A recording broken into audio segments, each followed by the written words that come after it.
The Nintendo Game Boy. It's a classic. When I was a kid, if you wanted to play video games on the go, this was the way to go. There were more affordable options, but those were usually pretty crappy. There were more powerful systems as well, but the big problem with those was the price usually. Nintendo knows how to do a lot with only a little, and the Game Boy is a prime example of this. By the early 2000s, the Game Boy not only gained color, but extra buttons and even backlighting or front lighting. Have you ever tried playing a game at night in a car with only passing streetlights illuminating the screen? Yeah, this is a lot better. The GBA was basically a portable Super Nintendo at this point. But Nintendo decided to try something a little different, and in 2004 the Nintendo DS was released.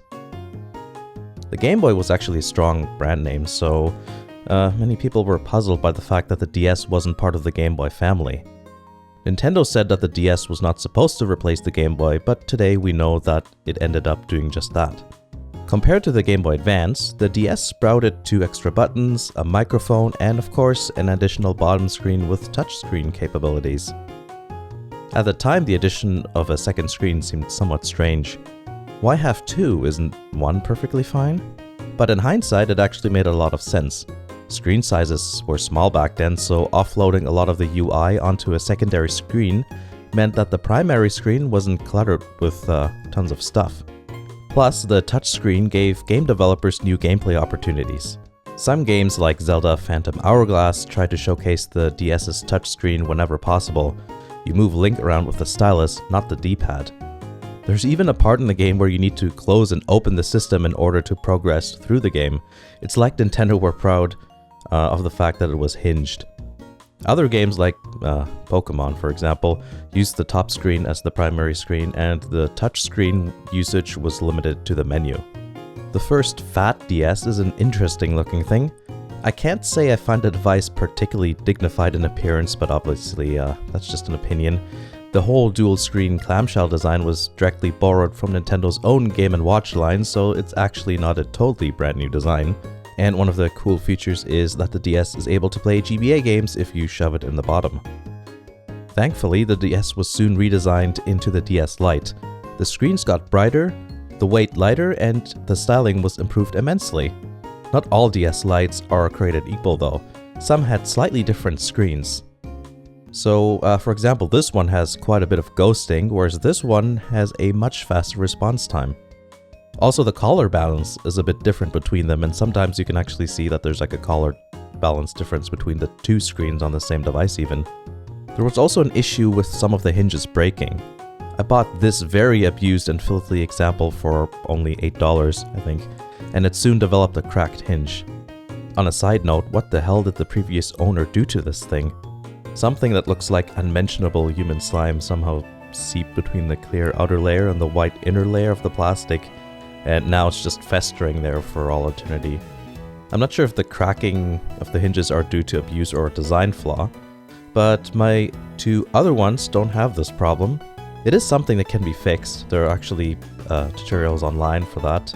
The silver one you see here, I actually bought brand new years after they were discontinued in North America. It was kind of like a leftover in some Best Buy store, I think.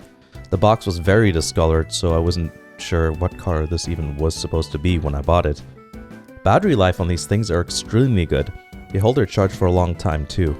The last time I used this silver DS here, I made the Pokemon transfer video, and that was back in 2014, and I haven't charged it since, but it still turns on. Then in 2009, the DS got redesigned yet again in 2 different ways. It was actually 2 models that were introduced, the DSi and Dsi Xl, with the difference being their sizes. While these 2 models didn't achieve the sales numbers of the DS Lite, it introduced the concept of having 2 different sized models, which is something that was continued on with the 3DS and new 3DS. The DSi, despite being the normal sized one, had bigger screens compared to its predecessor. The buttons also became less spongy, which I really like, and front and rear facing cameras were another addition, but the GBA slot disappeared. Depending on what you want to do, this may or may not matter to you, but since I've got a couple of older DSs, I'm not too worried about it. The finish is matte, though I would have preferred if it didn't feel so rough. The inside of the DS Lite is perfect, I think. and I wished they would have continued that on with the DSIs. The DSi also featured a new e-store, which was shut down March 31st, 2017, which actually, as of me recording this, hasn't even happened yet. Because of the e-store, the console featured internal storage as well as an SD card slot. See that, Sony? That's how you're supposed to do expandable storage.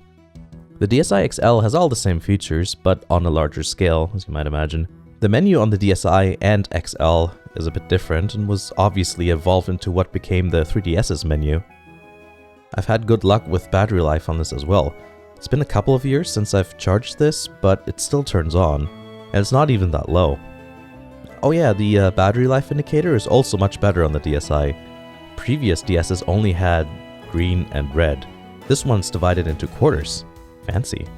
The Nintendo DS is actually the best-selling handheld console of all time, beating out the old Game Boy systems. It's also the second best-selling console of all time, just straight up. Whether it's home console or handheld. And it's only beaten by the PS2. As with most popular discontinued consoles, prices are actually pretty cheap these days. There are plenty of games available at reasonable prices, though I've noticed that Pokemon games can be a bit more expensive compared to most other games. And if you're thinking about picking up a DS for yourself, there's actually a couple of different ways of going about that. So let's say if you have a 3DS already, then you can play DS games on that anyways, so you don't necessarily need a DS to play those games. But if you want to play your DS games on an actual DS, then I would recommend the DS Lite. It gives you the ability to play GBA games, and you get nicer screens usually. If all you want to do is play DS games, then consider the DSi or Dsi Xl. Both feature larger screens and, in my opinion, nicer buttons. If you have a 3DS and GBA already, then just pick whichever you find best or can get a good deal on. And when it comes to games, there's a huge library to go through. Obviously, as you might expect though, just like how with the motion controls on the Wii, there's lots of shovelware just because of all these, novelty gimmick games. The DS kind of has that too with the touchscreen. But nevertheless, once you get past all of that junk, you can find lots of good stuff. My favorites are the Pokemon games and Okamiden. Okamiden is actually a DS exclusive sequel to the excellent Okami game, which was originally for the PS2. This is a Nintendo console, so of course you're also going to get your usual array of Mario and Zelda games to choose from. Another thing you might want to look into are flashcards. They make it really easy to download and try out all kinds of different games. That's what I did early on, so I just kind of, downloaded a couple of things that weren't really available in stores anymore, see how I liked them, and if I thought they were good, I bought the actual copies there. So in the end, the Nintendo DS is a great console to collect for because of its affordability and a large selection of games. This exact Nintendo DS got me started with video game collecting and restarted my enthusiasm for Pokemon. Take a look at your local pawn shop or retro video game store and see if you can score a deal on one of these great little devices. But before I end the video, I have to say I'm really enjoying making these time to buy series of videos, and it looks like a lot of you guys are as well.